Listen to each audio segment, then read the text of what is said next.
Bienvenue à cette étude biblique, troisième de la série « Un miracle peut en cacher un autre ». C'est l'étude « Miracle à Bethesda ». Suffit-il que ça marche ? Suffit-il que ça marche ? Il y a les pragmatiques ou les impatients. Il suffit que quelque chose marche et on ne va pas se poser de questions pour savoir si tout cela est bien fondé, s'il n'y aura pas d'effet secondaire ou de retour du bâton à plus long terme, ou si ce qui marche répond à nos réels besoins au-delà du problème qu'on a hâte de résoudre. Mais je suis un peu tordu, vous me connaissez. J'emploie le verbe marcher dans deux sens différents. L'expression « ça marche », mais aussi le sens littéral « se déplacer à l'aide de ses jambes et de ses pieds ». Et cette semaine, nous allons étudier l'histoire d'un homme incapable de marcher qui, grâce à Jésus, s'est remis à marcher.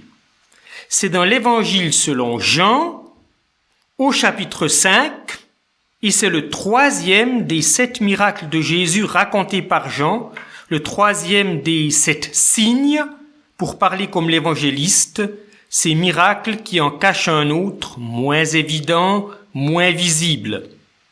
Avec le chapitre 5 de Jean, nous entrons dans une nouvelle grande partie de l'évangile. La première partie racontait 2 signes miraculeux, les 2 s'étant déroulés à Cana en Galilée. Dans cette première partie, les réponses à Jésus ont été variées, mais il y a eu de remarquables manifestations de foi. Les disciples, après le premier signe à Cana, l'officier du roi lors du second signe à Cana, et entre les deux, l'ensemble des habitants d'une ville de Samarie.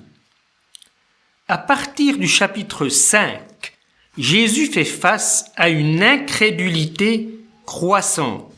Et c'est la caractéristique de cette longue section, Jean 5 à 12. On pourrait éventuellement diviser encore 5 à 10 puis 11 à 12, parce qu'en fait, ce que je vais dire caractérise surtout les chapitres 5 à 10. Peu croient, il y a bien sûr des exceptions dont nous allons parler lors des prochaines études, et il y a dans toute cette partie de l'Évangile de longues discussions avec des prises de parole de Jésus, des discussions souvent avec les adversaires de Jésus parmi les autorités religieuses, et chacun des miracles suscite une longue discussion. Il y a aussi d'autres discussions qui ne sont pas suscitées directement par un miracle. Et donc, toute cette section de l'Évangile est caractérisée par l'opposition des autorités juives. Le dernier signe au chapitre 11, c'est la résurrection de Lazare, est un peu à part. Mais les 3e, 4e, 5e et 6e signes, 3, 4, 5, 6, sont très liés entre eux. Déjà, celui du chapitre 5, qui est le 3e signe, et celui du chapitre 9, qui est le 6e signe, se répondent. Ils ont beaucoup de points communs, de parallèles. Donc, l'infirme au chapitre 5, l'aveugle-né au chapitre 9. Entre deux, il y a 2 miracles qui se suivent au chapitre 6, la multiplication des pains et Jésus marchant sur les eaux, qui seront l'objet de l'étude dans une semaine. Donc, il y a comme A, B, A. A, puis B au milieu du sandwich, les 2 miracles qui se suivent au chapitre 6, puis de nouveau A, un miracle au chapitre 9 qui ressemble à celui du chapitre 5. À présent, nous allons lire le début du récit de Jean chapitre 5, le récit du miracle proprement dit pour l'instant, Jean chapitre 5, versets 1 jusqu'à 9a. Après cela, il y avait une fête des Juifs, et Jésus monta à Jérusalem. Or, à Jérusalem, près de la porte des moutons ou des brebis, il y a un bassin qui s'appelle en hébreu Bethzata ou Bethesda, et qui a 5 portiques.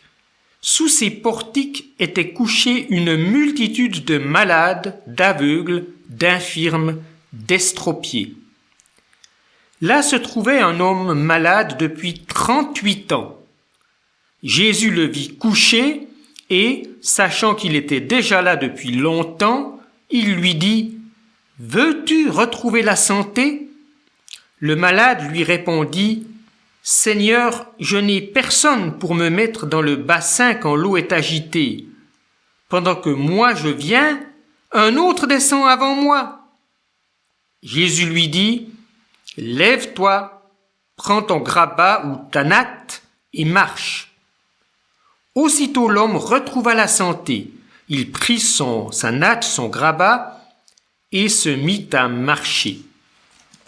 Je lisais dans la traduction NBS Nouvelle Bible Second.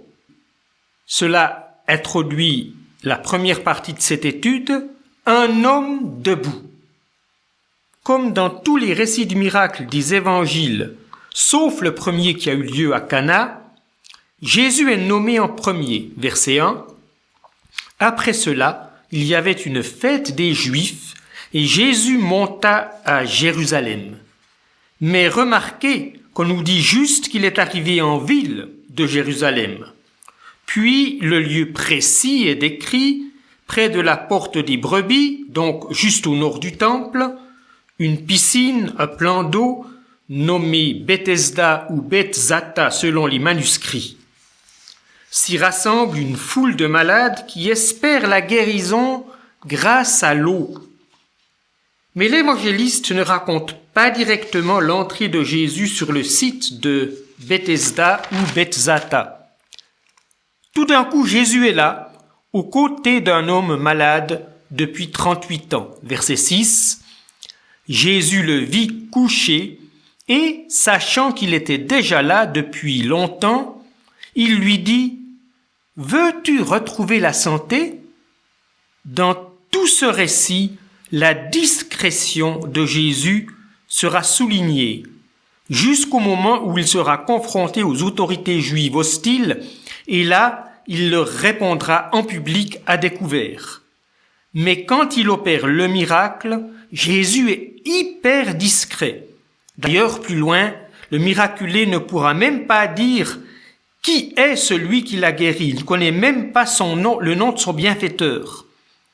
Jésus veut à tout prix éviter le sensationnalisme, car en faisant dans le spectacle, le miracle visible cacherait tellement bien le miracle plus grand que personne n'aurait même l'idée de s'interroger.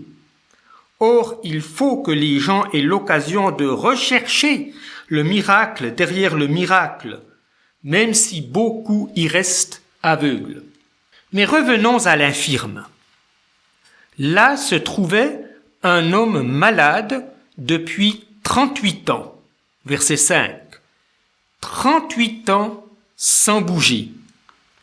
38 ans à attendre.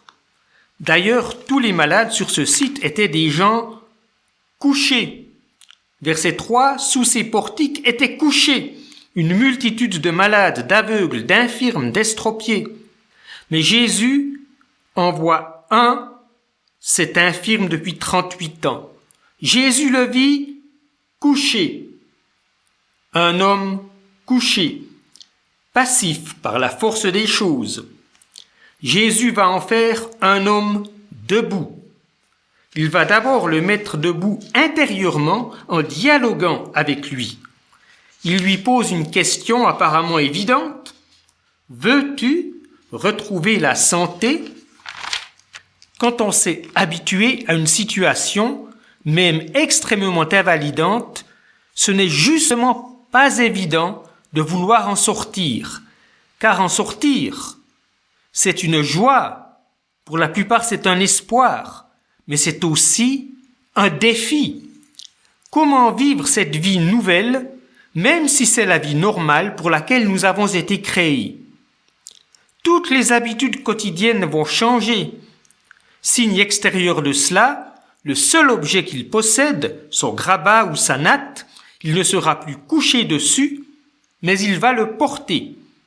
L'infirme ne répond pas directement à la question.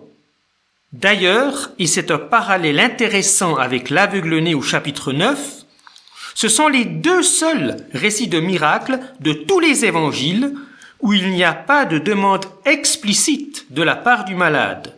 Donc, plutôt que de dire « Oui, je veux être guéri », l'infirme déballe son sac. « Seigneur, je n'ai personne pour me mettre dans le bassin quand l'eau est agitée. Pendant que moi, je viens, un autre descend avant moi. » Verset 7. Déjà plus haut, le verset 4, qui ne figure pas dans tous les manuscrits et que je n'ai pas lu, parce qu'il n'est probablement pas original, il dit que c'était une course de vitesse, mais on peut le lire entre les lignes même si ce n'était pas l'original. Le premier à sauter dans l'eau quand il y avait des vagues était guéri. L'infirme se révolte contre ce système injuste où ceux qui ont le plus besoin d'être guéris n'ont aucune chance de l'être. C'est un système de compétition où seuls les plus rapides s'en sortent. Visiblement, ce système de guérison, pour populaire qu'il soit, ne vient pas de Dieu. Le Dieu de la Bible, déjà dans tout l'Ancien Testament, se préoccupe des plus faibles. C'est à bon droit que notre homme se révolte.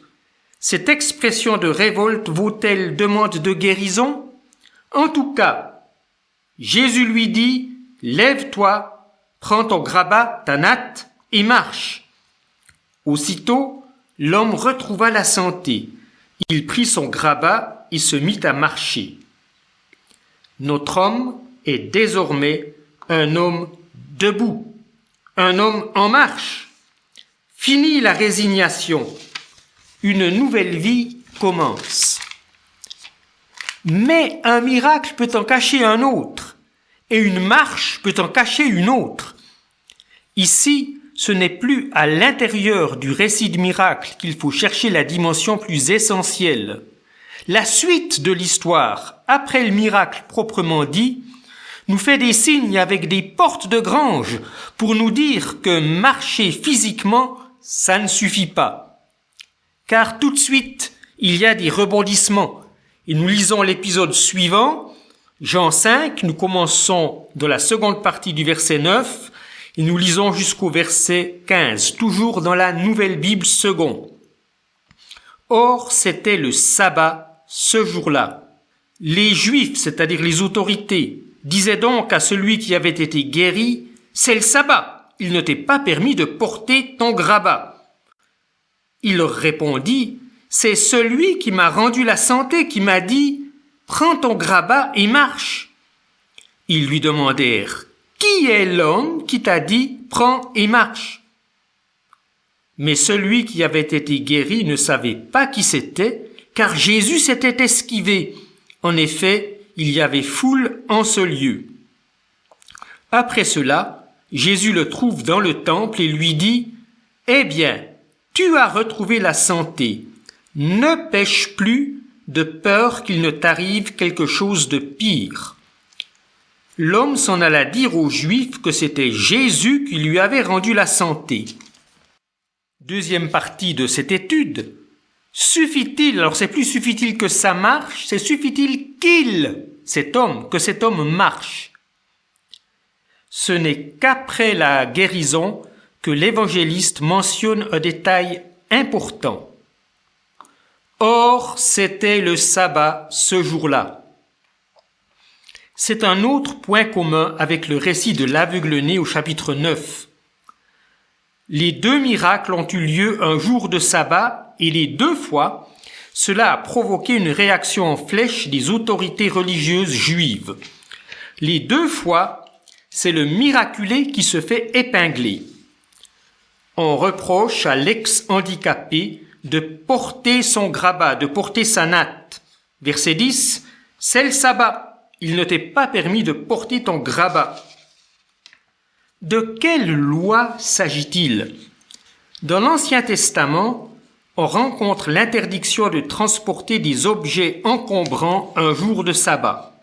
On voit par exemple Néhémie faire la police quand des paysans ou des commerçants amènent des marchandises à Jérusalem le jour du sabbat. C'est dans Néhémie 13. Et là, la consigne, c'est pas de transport de marchandises pour les revendre le jour du sabbat. C'est un peu comme nos lois, toujours en vigueur en Suisse, qui interdisent les transports par camion le dimanche. Mais du temps de Jésus, certaines écoles des pharisiens étendaient cela jusqu'aux objets personnels que quelqu'un trimballait. C'était comme si on étendait l'interdiction aux camions de circuler au port du sac à dos. Face à cet assaut, le miraculé ne sait pas trop que dire, surtout qu'il ne connaît même pas le nom de Jésus. Mais Jésus va le revoir sur le site du temple, et là, il va lui dire une parole importante, même si elle est choquante au premier abord. « Eh bien, tu as retrouvé la santé. Ne pêche plus, de peur qu'il ne t'arrive quelque chose de pire. » Au verset 14. Jésus est-il en train de dire que les 38 ans de handicap de son interlocuteur étaient une punition pour un péché qu'il avait commis? Pas forcément. Je ne crois pas qu'il faut lire cela comme un jugement sur le passé de l'homme. En tout cas, Jésus oriente tout ce qu'il dit sur l'avenir. Ne pêche plus de peur qu'il ne t'arrive quelque chose de pire. Jésus est en train de lui dire que marcher physiquement ne suffit pas, qu'il a fait ce miracle pour que l'homme soit debout et qu'il marche spirituellement. Être debout et marcher spirituellement, dans l'Évangile selon Jean, c'est d'abord reconnaître Jésus qui nous révèle Dieu, mettre sa foi en ce Jésus, s'attacher à lui, et là on est authentiquement debout, en marche en direction de la vraie vie. Car dans l'Évangile selon Jean, pécher, c'est avant tout ne pas mettre sa foi en Jésus. C'est une perche que Jésus tend au handicapé guéri. Celui-ci ne va malheureusement pas la saisir. Dès le verset suivant, il va se faire délateur. L'homme s'en alla dire aux Juifs, c'est-à-dire aux autorités, que c'était Jésus qui lui avait rendu la santé. Ce n'est pas un témoignage positif en faveur de Jésus. Le miraculé savait à quoi s'en tenir avec les autorités religieuses. Elles cherchaient à accuser Jésus de violation du sabbat. C'est une dénonciation. Malheureusement, le miracle derrière le miracle le plus important, ne s'est pas produit pour l'homme qui avait été infirme. Pas à ce stade en tout cas. Il ne se produira pas non plus pour les représentants des autorités religieuses avec qui Jésus va désormais s'affronter. Et nous relisons le verset 15 et les 3 versets suivants. Donc l'homme s'en alla dire aux Juifs, aux autorités, que c'était Jésus qui lui avait rendu la santé. C'est pourquoi les Juifs persécutaient Jésus, parce qu'il faisait cela pendant le sabbat. Jésus leur répondit, « Mon Père est à l'œuvre jusqu'à présent, et moi aussi je suis à l'œuvre. » C'est pourquoi les Juifs, c'est-à-dire leurs autorités, cherchaient d'autant plus à le tuer, non seulement parce qu'il annulait le sabbat, mais parce qu'il disait que Dieu était son propre Père, se faisant ainsi lui-même égal à Dieu. Et là nous arrivons à notre dernier point, vie et jugement. Nous venons de lire le début de la longue confrontation entre Jésus et les autorités religieuses juives qui court jusqu'à la fin du chapitre 5. 2 griefs sont portés contre Jésus, d'abord celui que nous connaissions déjà, violation du sabbat, mais ensuite Jésus répond « Mon Père est à l'œuvre jusqu'à présent, et moi aussi je suis à l'œuvre. » Pour Jésus, appeler Dieu « mon Père » et pas seulement notre Père à tous, c'est dire qu'il a une relation très particulière avec Dieu. Les adversaires l'ont bien compris. Jésus se fait l'égal de Dieu. D'où ce qui est dit au verset 18, « C'est pourquoi les Juifs, les autorités, cherchaient d'autant plus à le tuer, non seulement parce qu'il annulait le sabbat, mais parce qu'il disait que Dieu était son propre Père, se faisant ainsi lui-même égal à Dieu. » C'est comme une première annonce de ce qui va se tramer lors de la passion de Jésus. Et ce chapitre nous introduit déjà de la dramatique qui va mener à la passion. Vous pourrez lire pour vous-même la longue prise de parole où Jésus persiste et signe. Il œuvre bien en collaboration étroite avec Dieu son Père, et même le Père lui a délégué son œuvre. Cela court du verset 19 jusqu'à la fin de ce chapitre, verset 47. Si vous êtes intéressé, vous pourrez le lire à la maison. Quand Jésus dit que le Père lui a délégué son œuvre, il parle de deux aspects de cette grande œuvre, la vie et le jugement. La vie lors de la résurrection finale, mais d'abord et surtout dès maintenant. Le jugement dernier, mais le jugement commence en fait dès maintenant quand on est confronté à Jésus, à sa parole et à ce qu'il fait, à ses miracles et aux grands miracles derrière les miracles. Sommes-nous debout ou pas? Être debout, pas forcément physiquement, c'est la vie. Ne pas être debout, c'est le jugement. Sommes-nous en marche ou pas? Être en marche, c'est la vie. Ne pas être en marche vers la vie que Jésus offre, c'est ça le jugement. Jésus offre la vie. Le jugement, c'est quand on manque cette offre. Mais Jésus laisse la porte ouverte. Même si vous lisez bien le discours jusqu'à la fin du chapitre 5, il laisse même la porte ouverte à ses adversaires acharnés. En tout cas, dans un ou l'autre verset, il leur ouvre encore une porte, même si ce discours est très polémique. « Venez à moi pour avoir la vie ». Il nous le dit et nous le redit, car il ne s'agit pas seulement de se convertir une fois dans notre vie, mais de revenir bien des fois à lui, quand nous nous sommes laissés égarer ou enlisés sur un chemin qui mène à la mort. La vie nous est offerte. La vie, la vraie, c'est être debout et marcher vers Jésus, marcher avec Jésus. Il ne suffit pas que ça marche. L'important, c'est de marcher et de continuer de marcher dans la durée. Merci de votre attention.